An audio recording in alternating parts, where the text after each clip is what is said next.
Turn to page 394. Salut les carabins, dans les essais thérapeutiques, comme dans la vraie vie, les choses ne se passent pas toujours exactement comme on le souhaiterait. Prenons l'exemple d'un essai clinique qui comparerait l'association aspirine plus clopidogrel à l'association aspirine plus placebo pour la prévention secondaire des événements cardiovasculaires majeurs. On a donc 2 bras déterminés par la randomisation, avec 100 malades alloués dans le bras clopidogrel et 100 malades alloués dans le bras placebo. Sauf que, entre ce qui est prévu au protocole et la vraie vie, tout n'est toujours pas concordant.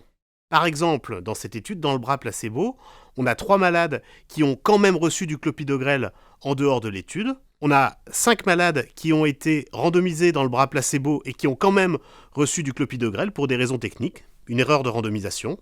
Et donc, malgré le bras de randomisation, le traitement de ces 8 patients est plus proche du clopidogrel que du placebo. Dans le bras clopidogrel maintenant, il y a 8 malades qui ont arrêté leur traitement au bout de quelques jours pour une mauvaise tolérance, c'est donc comme s'ils n'avaient pas été traités. Il y a 2 malades qui ont retiré leur consentement, et il y a encore une erreur de randomisation dans ce bras. Là encore, malgré le bras, le traitement de ces 10 malades est plus proche du placebo que du clopidogrel. Comment au final doit-on prendre en compte le résultat de ces patients dans l'analyse ? Chacune de ces situations sont ce qu'on appelle des déviations au protocole de l'étude. On pourrait donc être tenté tout simplement d'exclure ces patients pour que le résultat observé soit plus proche de l'efficacité pharmacologique réelle du traitement. Ce type d'analyse, qui ne garde que les patients pour lesquels le protocole a été strictement respecté, s'appelle l'analyse sur la population en pair protocole. Qu'est-ce que c'est que ça ? Qu'est-ce que c'est ?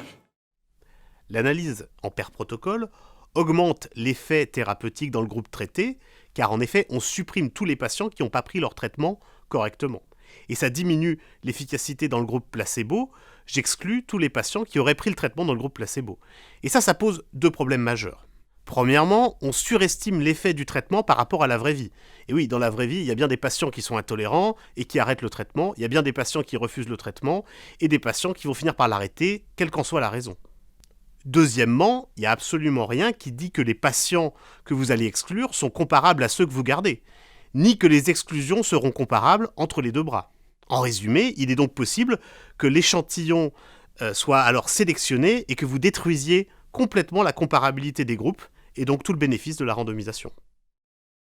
Vous l'avez donc compris, l'analyse sur la population en pair protocole est à considérer avec la plus grande prudence. Petite vermine, sournoise, Professeur Maugret, répugnante. qu'est-ce que vous faites ? J'enseigne. Si on revient à notre essai, on peut aussi garder tous les patients dans leur bras de randomisation initiale et les analyser sans tenir compte d'éventuelles déviations au protocole. Ce type d'analyse s'appelle l'analyse sur la population en intention de traiter ou en ITT. L'analyse en ITT, c'est un petit peu comme si on mélangeait les groupes. Donc on diminue l'effet dans le bras traité et on améliore un petit peu l'effet dans le bras placebo. Ce type d'analyse a plusieurs avantages. Les résultats observés conservent le bénéfice de la randomisation puisqu'on n'exclut personne. On peut donc conclure sur des groupes parfaitement comparables. Si dans un essai de supériorité, les résultats sur l'analyse en ITT sont significatifs, ça veut dire que l'effet du traitement, l'effet réel du traitement est encore meilleur. On peut donc être confiant dans la conclusion. On dit que l'analyse en ITT est la plus conservatrice. Parfois, il arrive qu'on n'ait pas les résultats pour certains patients qui sont décédés, perdus de vue, qui ont retiré leur consentement. On est donc parfois obligé d'exclure des malades. Dans ce cas-là, on parle parfois de population en ITT modifiée ou MITT. Si on veut conserver le strict principe de l'ITT, on doit soit remplacer ces patients par de nouvelles inclusions, soit attribuer à ces patients des valeurs arbitraires pour l'efficacité du traitement. On parle d'imputation, mais ça c'est quelque chose qu'on verra dans une autre vidéo.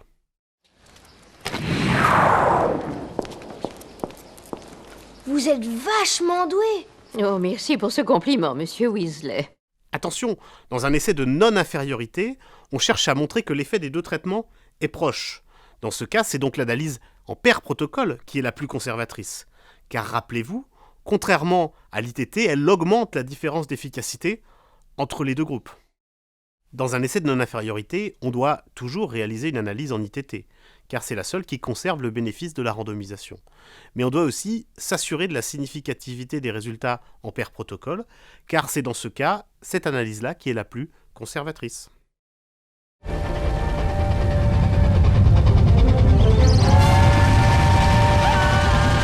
En résumé, l'analyse en ITT est défavorable à l'efficacité du traitement évalué.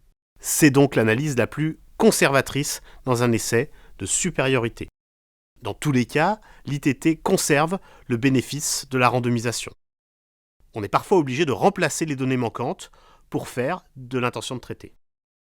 L'analyse paire protocole est quant à elle une analyse secondaire dans les essais de supériorité. Retenez également que l'analyse paire protocole peut détruire la comparabilité des groupes. L'analyse paire protocole est par contre plus conservatrice quand on teste une hypothèse de non-infériorité et elle doit obligatoirement être réalisée, en plus de l'ITT, dans ce cas. Voilà, c'est tout pour aujourd'hui. L'ITT et le paire protocole n'ont plus de secret pour vous. Je vous souhaite de bonnes révisions et je vous dis à bientôt. Salut! Pour plus de détails, je vous renvoie à mes livres.